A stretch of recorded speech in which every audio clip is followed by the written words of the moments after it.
নমস্কাৰ বন্ধু বান্ধৱীসকল, আজি এটা বিশেষ বিজ্ঞাপন লৈ আপোনালোকৰ ওচৰলৈ আহিছোঁ। এই বিজ্ঞাপনটো বৰ্ডাৰ চিকিউৰিটি ফ'ৰ্চৰ ফালৰ পৰা আহিছে। আপোনালোকে ইয়াতে নটিচটো দেখিছে, অনলাইন এডভাৰটাইজমেণ্ট নটিচ।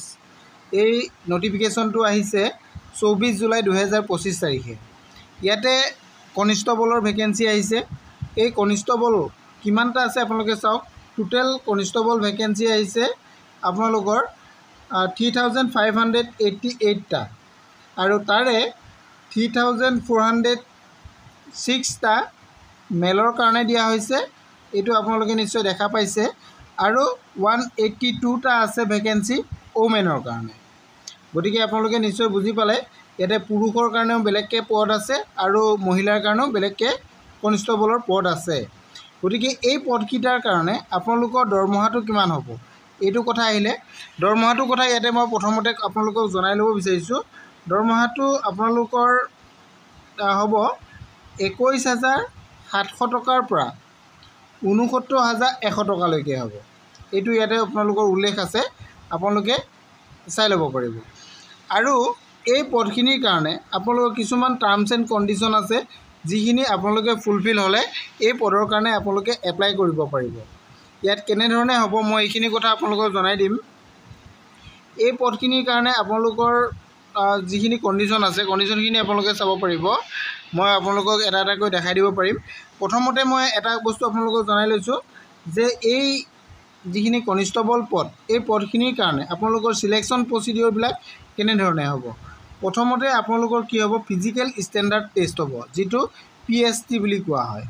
আৰু তাৰ পাছতে আপোনালোকৰ হ'ব ফিজিকেল ইফিচিয়েঞ্চি টেষ্ট, যিটোক PET বুলি কোৱা হয়। এই দুটা হোৱাৰ পাছত আপোনালোকৰ কি হ'ব, ৰিটেন এক্সামিনেশ্যন হ'ব। তাৰপিছত ডকুমেণ্টেশ্যন হ'ব। তাৰ পাছতে আপোনালোকৰ মেডিকেল টেষ্ট হ'ব। তাৰ পাছতে আপোনালোকৰ এই পদৰ কাৰণে যিসকল যোগ্য হয় তেওঁলোকক এপইণ্টমেণ্ট কৰা হ'ব।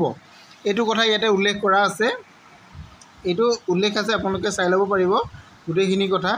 যিহেতু বিজ্ঞাপনটোৰ যিখিনি অনলাইন থ্ৰু প্ৰডিউচ কৰা হৈছে, ইয়াতে আপোনালোকে অনলাইন এপ্লিকেশ্যনেই কৰিব লাগিব। অনলাইন এপ্লিকেশ্যনটো আপোনালোকে যিহেতু কৰিব লাগিব, ইয়াৰ কাৰণে আপোনালোকে অফিচিয়েল যিটো ৱেবছাইট হ'ব, সেই ৱেবছাইটত গৈ আপোনালোকে ৰেজিষ্ট্ৰেশ্যন কৰিব লাগিব। তাৰপিছত তাত পাছৱৰ্ড দিব লাগিব। ওৱান টাইম আপোনালোকে ৰেজিষ্ট্ৰেশ্যন কৰিব লাগিব, অকল ওৱান টাইমেই হ'ব। অনলাইনৰ থ্ৰুৱে আপোনালোকে এইটো ফিল আপ কৰিব লাগিব। আৰু ইয়াতে ইম্পৰ্টেণ্ট যিখিনি পইণ্ট আছে, মই পইণ্টকেইটা আপোনালোকক জনাই দিম। আপোনালোকে পইণ্টকেইটা মাত্ৰ চাই যাব আৰু নোট কৰি গ'লে আপোনালোকৰ পিছত সুবিধা হ'ব। ইয়াতে আপোনালোকৰ যিখিনি বস্তু প্ৰয়োজন, মই প্ৰয়োজনীয় ইম্পৰ্টেণ্ট পইণ্টকেইটা আপোনালোকক ক'ম। আপোনালোকে পইণ্টকেইটা ন'টিচ কৰি ৰাখিব। ইয়াতে আপোনালোকৰ নেক্সট মই আপোনালোকক জনাব বিচাৰিছোঁ, ইয়াতে কি আপোনালোকৰ ডকুমেণ্ট প্ৰয়োজন হ'ব। এপ্লিকেশ্যনৰ কাৰণে আপোনালোকে ডকুমেণ্ট আপলোড কৰিব লাগিব। কি আপলোড কৰিব লাগিব, আৰু আপোনালোকে যেতিয়া এক্সামিনেশ্যনবিলাকলৈ যাব, তেতিয়া আপোনালোকে এটলিষ্ট এটা আইডেণ্টিটি প্ৰুফ আপোনালোকে লগত নিব লাগিব। এইটো কথা ইয়াতে উল্লেখ আছে। আধাৰ কাৰ্ড হওক, ভোটাৰ কাৰ্ড হওক, ড্ৰাইভিং লাইচেঞ্চ হওক, যিকোনো আইডেণ্টিটি কাৰ্ড আপোনালোকৰ ইউনিভাৰ্চিটি বা কলেজৰ অৰিজিনেল আপোনালোকে নিব লাগিব। এইটো 1 নম্বৰ কথা। 2 নম্বৰতে আপোনালোকে ডকুমেণ্ট অনলাইন কৰোঁতে আপলোড কৰিব লাগিব। কি কৰিব লাগিব, ক্লাছ 10 পাছ চাৰ্টিফিকেট, তাৰ কাৰণে আপোনালোকৰ ডেট অফ বাৰ্থটোৰ কাৰণে ইয়াত প্ৰডিউচ কৰিব লাগে। আপোনালোকৰ কি ক'ৰ্চ কৰিছে তাৰ চাৰ্টিফিকেট দিব লাগিব। ডমিচিয়েল চাৰ্টিফিকেট দিব লাগিব। কাষ্ট চাৰ্টিফিকেট যদি আছে দিব লাগিব। আৰু এজৰ ৰিলেক্সেশ্যন চাৰ্টিফিকেট ইফ এপ্লিকেবল যদি আছে দিব, নহ'লে প্ৰয়োজন নহয়। আৰু ইয়াৰ যিখিনি অনলাইন হ'ব, অনলাইনটো কেতিয়াৰ পৰা হ'ব, অনলাইনটো আপোনালোকে চাওক। 24 আগষ্টৰ পৰা আৰম্ভ হ'ব, 26 আগষ্টলৈকে। এই দুটা টাইমতে দিয়া হৈছে এপ্লিকেশ্যন ফৰ্ম আপোনালোকৰ কাৰেকশ্যনৰ কাৰণে। আবেদনটো হৈ যাব। ইয়াত কাৰেকশ্যনৰ কাৰণে আপোনালোকে অনলাইন আবেদন কৰোঁতে কিবা যদি ভুল হয়, তেনেহ'লে আপোনালোকে কাৰেকশ্যন কৰিব পাৰিব 24 আগষ্টৰ পৰা 26 আগষ্টৰ ভিতৰত। গতিকে আপোনালোকে এই তাৰিখ দুটাৰ ভিতৰত আবেদন কৰিব লাগিব, আকৌ পুনৰ কাৰেকশ্যন কৰি দিব লাগিব।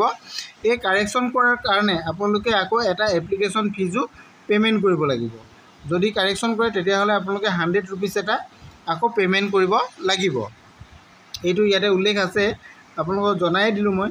আৰু আপোনালোকে ফৰ্ম ফিল আপ কৰোঁতে যিহেতু এটা অনলাইন এপ্লিকেশ্যন ফিজ আপোনালোকে দিবই লাগিব, মানে যিটো এক্সামিনেশ্যন ফিজ বুলি কোৱা হয় 100 ৰুপিজ আপোনালোকে এক্সামিনেশ্যন ফিজ পে'মেণ্ট কৰিব লাগিব।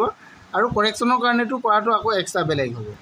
আৰু ইয়াৰ কাৰণে যিটো ফিজ দিব সেই ফিজটো আপোনালোকৰ এবাৰ পে'মেণ্ট হোৱাৰ পাছত আকৌ এইটো ৰিফাণ্ডেবল নহয়, নন ৰিফাণ্ডেবল। আৰু পে'মেণ্টটো আপোনালোকে অনলাইন থ্ৰুৱে কৰিব লাগিব।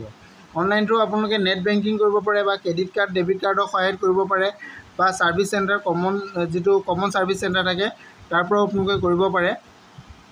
আৰু ইয়াতে কোৱা হৈছে যে ওমেন কেণ্ডিডেটসকলৰ কাৰণে, ওমেন কেণ্ডিডেট যিসকল চিডুল কাষ্টৰ আছে তেওঁলোকৰ আৰু চিডুল ট্ৰাইবৰ যিসকল কেণ্ডিডেট তেওঁলোকৰ কাৰণে এই পে'মেণ্টটো দিব নালাগে, যিটো এক্সামিনেশ্যন ফিজ। আৰু এক্স ছাৰ্ভিচমেনসকলেও এই পে'মেণ্টটো আপোনালোকে দিব নালাগে।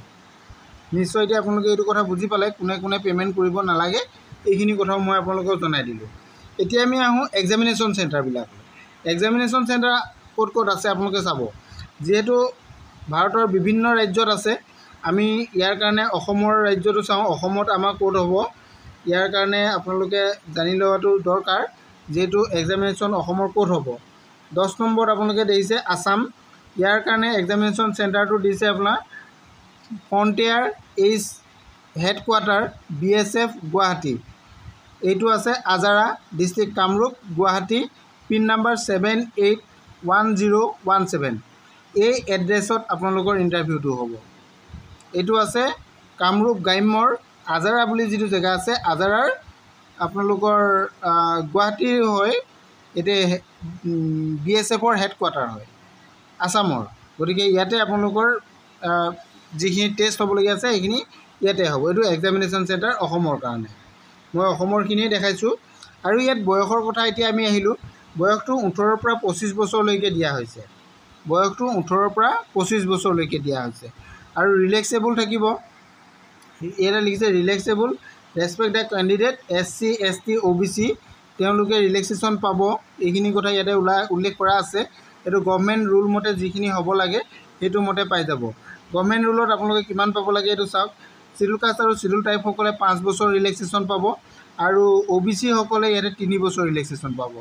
অৰ্থাৎ SC আৰু ST কেণ্ডিডেটসকলে 30 বছৰ বয়সলৈকে এপ্লাই কৰিব পাৰিব আৰু OBC সকলে 3 বছৰ পাব যিহেতু, গতিকে তেওঁলোকে 28 বছৰ বয়সলৈকে এপ্লাই কৰিব পাৰিব। এইটো আপোনালোকে গম পালে।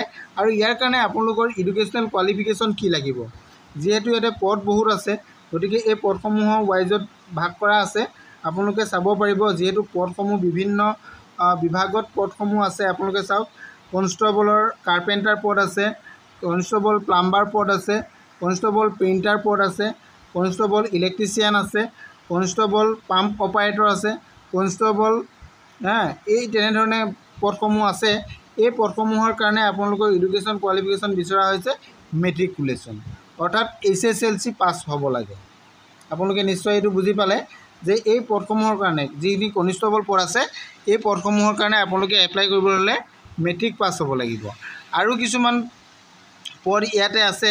এই ছেকেণ্ড যিখিনি পদ আছে সেইখিনি আপোনালোকে দেখিছে কনষ্টেবল কবলাৰ আছে, কনষ্টেবল টেইলাৰ আছে, ৱাচমেন আছে, তেনেধৰণে পদসমূহ আছে।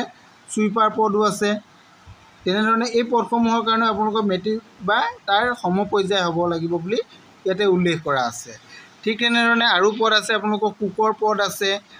আপোনালোকে এইখিনি চাওক, গোটেই কুক আছে। এই সকলোবিলাক পদৰ কাৰণে ইয়াতে মেট্ৰিক বা তাৰ সমপৰ্যায় হ'ব লাগিব।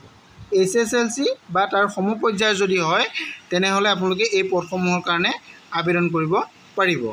আৰু ইয়াৰ ফিজিকেল ষ্টেণ্ডাৰ্ডটো ইয়াতে উল্লেখ আছে। আপোনালোকে চাই ল'ব পাৰিব কোনটো মেলৰ কাৰণে কিমান লাগিব, ফিমেলৰ কাৰণে কিমান লাগিব, এইখিনি কথা ইয়াতে উল্লেখ আছে। কাৰ কোনটো কেটেগৰীত পৰে আপোনালোকে সকলোখিনি চাই ল'ব। যিহেতু গোটেইখিনি কৈ দিয়াত মোৰ অসুবিধা হ'ব, কাৰণ ভিডিঅ'টো বহুত দীঘল হ'ব, গতিকে মই সকলোখিনি কৈ দিয়া নাই। আপোনালোকে বিজ্ঞাপনটো ডাউনলোড কৰি ল'ব, অফিচিয়েল ৱেবছাইটত পাই যাব। নহ'লে আপোনালোকে মোৰ ভিডিঅ' শেষত কমেণ্ট কৰিলেও মই আপোনালোকক সহায় কৰি দিম, ইয়াৰে ন'টিফিকেশ্যনটো দি দিম। আপোনালোকে তাৰ পৰা বিজ্ঞাপনটো ডাউনলোড কৰি লৈ সবিশেষ চাই ল'ব পাৰিব। এক্সামিনেশ্যনৰ কাৰণে কেনেধৰণে কি কৰিব লাগিব সকলোবিলাক ইয়াতে উল্লেখ আছে। আপোনালোকে সকলোখিনি চাই ল'ব পাৰিব।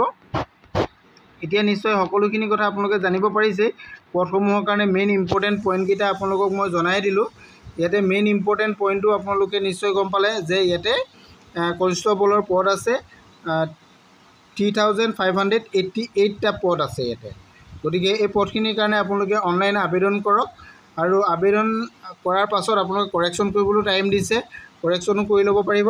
সকলোখিনি আপোনালোকে ইয়াতে আছে।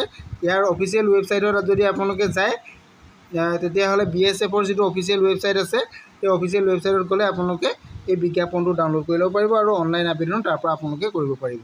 আৰু এই বিজ্ঞাপনটো ডাউনলোড কৰি ল'লে আপোনালোকে অনলাইন আবেদনৰ সম্পূৰ্ণ ফুল প্ৰচেছটো ইয়াতে উল্লেখ কৰা আছে। ইয়াত দিয়া মতে আপোনালোকে কৰি যাব, আপোনালোকৰ অনলাইন আবেদনটো হৈ যাব। আজিলৈ ইমানেই। Thank U.